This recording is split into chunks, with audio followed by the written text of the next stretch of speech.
Well, if you thought that was extreme, you won't believe this, or maybe you will because it happened on The View.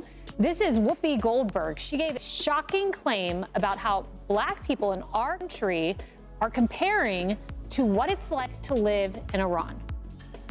Let's just remember, too, the Iranians literally throw gay people off of buildings. They don't know basic human rights. Listen, here's the thing. Let's not do that, because if we start with that, we have been known in this country to tie gay. Minutes seemed like hours, and then Kayleigh McEnany abruptly revealed something so shocking that Whoopi Goldberg almost lost her script in her seat. One moment, Whoopi is delivering arrogant one-liners on the show, and the next, she's being bombarded with data and the characteristic K eyebrow lift of doom. There was silence in the studio. The clinking of the mugs ceased, and Whoopi appeared to have had her cards cancelled. What was it that Kay said that made everyone unable to speak? Oh, this fight was really fantastic. Whoopi Goldberg has millions of dollars. Whoopi Goldberg is a famous actress. She's on a talk show, Kennedy, and it's time to educate Whoopi Goldberg. Let's meet Mahsa Amini. Mahsa Amini, we have her picture. She was in Iran, 22-year-old. Didn't wear her hijab, so of course the morality police arrested her in Iran. She died in a re-education class in prison where she was physically abused by Iranian authorities. So apparently... What do you get when you combine a talk show host's incessant resentment, a dash of selective indignation, and a memory that conveniently ignores anything that contradicts the moral panic of the moment? It seems that you end up with Whoopi Goldberg, the current queen of do as I say, but never as I've done on daytime television. What it's all about. Either you want it to work forward thinking, you want everybody to have the ability to say how they feel, what they want to move forward, or you don't. Or you want somebody who says, I'm going to be on day one, I'm going to be a dictator. Who says it to you, tells you, I'm going to put you people away. I'm going to take all the journalists, I'm going to take all the gay folks, I'm going to move you all around and disappear you. If that's the country you want, you know who to vote for. Kayleigh McEnany, equipped with more receipts than a CBS printer on Black Friday, arrives just when the audience believes the absurdity quota has peaked.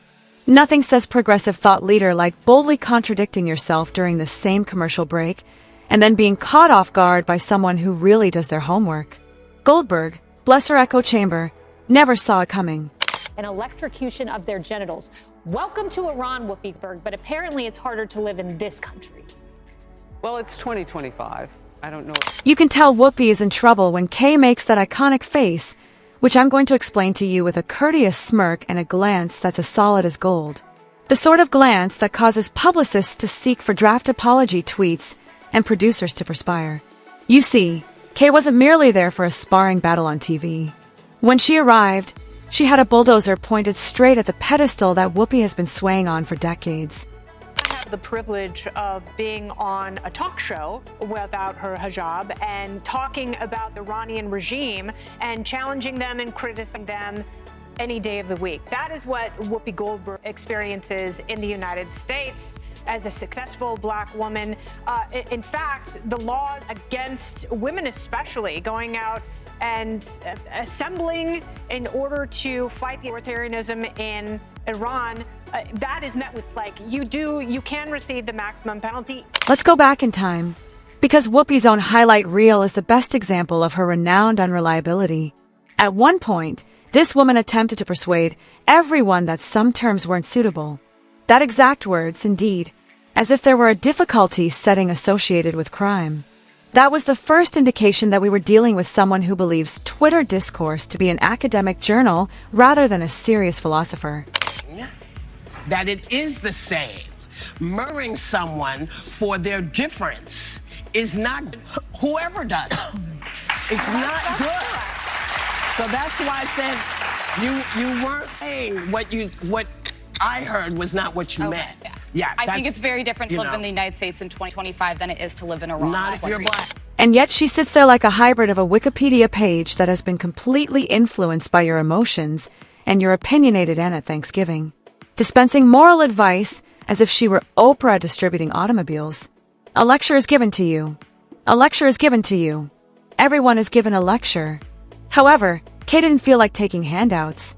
She arrived armed with a memory bank, a timetable, and the arid smile that says, I printed it out and I know what you said. KK simply waited patiently like a shark, letting the seal tire itself out before coming in for the chomp.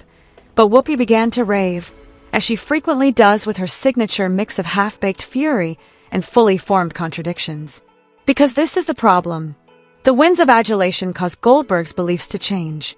Like a barista reading off an espresso order, she alternates between advocating for cancellations and defending free speech. Obviously in this country, but on Juneteenth, where we recognize the emancipation from slavery, Texas, the last state, on this particular day, and she does this the day before, she's ignorant of the fuss. I want to try to be kind because expectation for Whoopi Goldberg is... Her reasoning pours wildly in all directions except down, like a faucet with a loose washer. Recall her statement that political spouses shouldn't be judged because they didn't sign up for this. However, because of ratings, I suppose, she then spent 10 continuous minutes disparaging a certain conservative wife's attire, religious beliefs, and everyday life. Kay undoubtedly recalled, and rather than eschewing tact, she just played a clip montage that was so graphic it almost required a warning to parents. It goes beyond the pale, because if you can't see where we're coming from, then you have no hope for where we can go. That's as racist as anything else. Whoopi's responses are consistently a masterful example of deflection. She doesn't argue when pressed. She remembers. She will change her tone from "you're wrong" to "back in my day," as if she were trying out for a Matlock remake. And during those moments, you can almost hear the panel tensing up, because another folktale that is connected to a contemporary event but is sourced like a conspiracy subreddit is being told with the dramatic urgency of a soap opera. Kay, meanwhile, watched the unfolding calmly, as if she had read the spoilers beforehand. She didn't yell. She didn't recoil. She didn't roll her eyes at all. Instead, she simply provided a nuanced, well-reasoned reply, which naturally drove Whoopi crazy. Research packets on The View, but they need to start. There's no. By the way, Harris also in the last hour on her show is really brilliant about it being Juneteenth and about how black people in this country now can rise to be a great anchor, or they can be a doctor or a lawyer. And I don't know what Whoopi was talking about, but when she played Gen on Star Trek, she actually was a bartender talking to people and meeting them where they live. She's not meeting people. Because someone who doesn't fall for the bait is the one thing that aggravates a professional interrupter the most. What exactly sent Whoopi into a tailspin, though?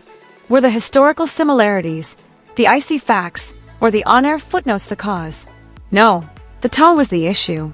The tone that says, "This isn't personal, and you're just profoundly mistaken in everything you're saying," is devastatingly crafted.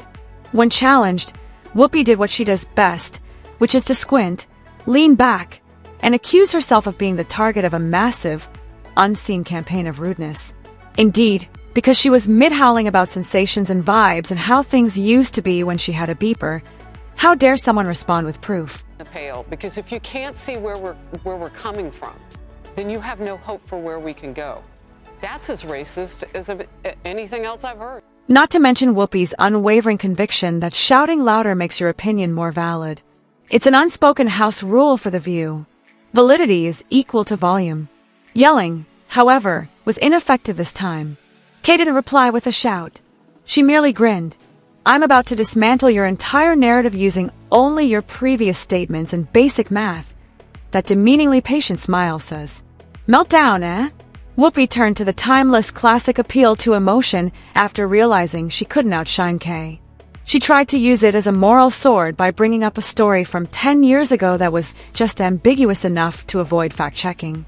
Kay, however, disassembled it in 4 lines, cross-referenced it with dates, and concluded casually with, "I believe your memory may be slightly mistaken." Kay was unconcerned and well-rested. The true dagger was that memory component. Passed another law at the end of last year, making it even worse for young women and girls, where they can be put to death for this, for showing their legs, like the women on The View. It's unconscionable that she would try to make a moral equivalent here. Yeah, how offensive. I mean, Emily, there are a lot of courageous Iranians who have stood up to the government, young women in particular, and said, "No, I want freedom," and they've lost their lives because of it. I mean, does Whoopi have any Whoopi secretly understands that her recordings are more sloppy than a toddler's spaghetti. And seeing it all unfold live on television without the support of her typical network of understanding co-hosts to correct her digressions. It was Shakespearean.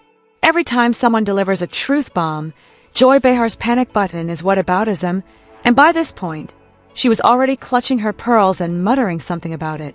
After 2 mimosas, Sunany host attempted to re-establish the mood with a lengthy, meandering monologue that sounded like it was produced by ChatGPT. It was ineffective. With the tactful efficiency of a kindergarten teacher marking assignments with a red pen, Kay simply waited, nodded, and then proceeded to serve the next piece of logic pie. Let's also discuss Kay's delivery technique. Not only is she intelligent, but she also has the receipts laminated. She talks like a lady who understands that her arguments will stand up in a congressional hearing, a fact-checker's scrutiny, and the Facebook comment section of your grandmother. Like a mic drop composed of law books and timestamps, each argument fell. In an attempt to surprise Kay, Whoopi once made a Hail Mary assertion, but it didn't work. After raising an eyebrow and quoting a headline from 5 years prior, Kay said, "You said that during sweeps week." The crowd let out a gasp. Whoopi blinked. "Can you sue someone for being too right?" a producer surreptitiously Googled somewhere. To top it all off, Kay didn't even require a zinger. She simply let the quiet do the talking. A complete demolition project leaves a quiet that is louder than any one-liner. It stated, "We could continue, but there's really nothing left of your argument to dissect without needing a forensic team." That's why the entire take-home was so fulfilling. It wasn't cruel. It wasn't ostentatious. It was calculated. Whoopi's monthly one-woman morality performance did not include Kay.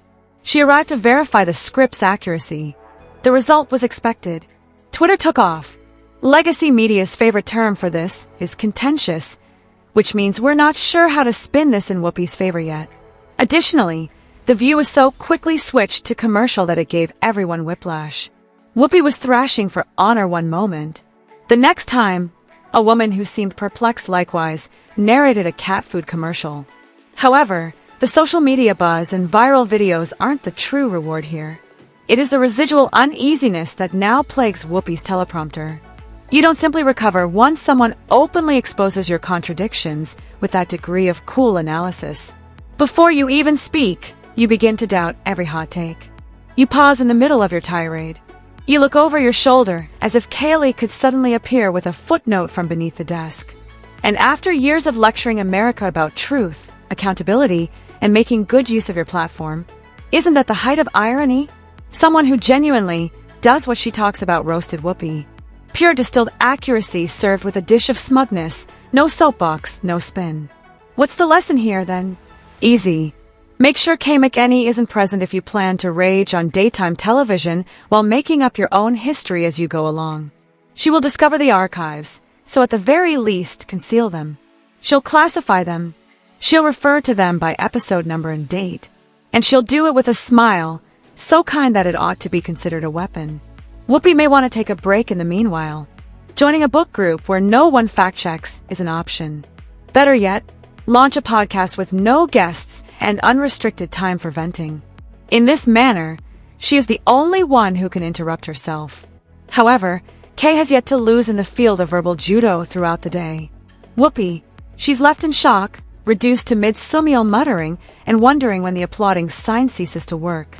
Regarding the audience, they received more amusement in 8 minutes than the majority of Netflix shows offer over the course of a season. Who would have thought that accountability could be so funny? In all honesty, The View might want to completely revamp their brand if they hope to maintain high viewership. More disproved diaries with Kay on rapid dial, less trending themes, and a trigger warning for ego-fragile people. As the moment dragged on, you could almost hear the tension bouncing off the studio walls. Due to someone who was utterly equipped to deal with anything other than admiration and polite nods, what started out as a typical midday tantrum turned into a broadcast tutorial in public self-immolation. Unsure of whether to intervene or simply act as though they were reading cards with great intensity, the panel shuffled in their chairs. The mood changed, but the cameras continued to roll. Your dedication to spontaneous outrage can be put to the test when you realize that you have no way to respond to a national audience other than to blink theatrically. Suddenly, everyone at the table was skilled at acting, as though they weren't seeing a live implosion. Kay refrained from boasting. She didn't have to. The lack of an agitated monologue was sufficient, Everything was revealed in that instant. Nor by coercion, nor by yelling, but by complete surgical silence that cut more cleanly than any sarcastic remark could. The fallout was magnificent. In an attempt to cushion the blow of what had just occurred, the press tangled themselves in syntactic tangles. While quietly removing paragraphs they had written the previous day, columnists presented it as a passionate debate and proclaimed someone else to be a shining example of intellectual rigor. Probably out of concern that they would be the next, late-night hosts completely avoided it. The audience, who have longer than goldfish memory spans, watches the entire thing repeatedly in the meantime. In a time where confusion is the norm, clarity can be harmful. And clarity prevailed for once. People might reconsider their instinctive nod the next time the lecture begins because, somewhere, a K is watching, listening, and fully prepared to destroy the next round of televised fabrication, one coolly presented fact at a time.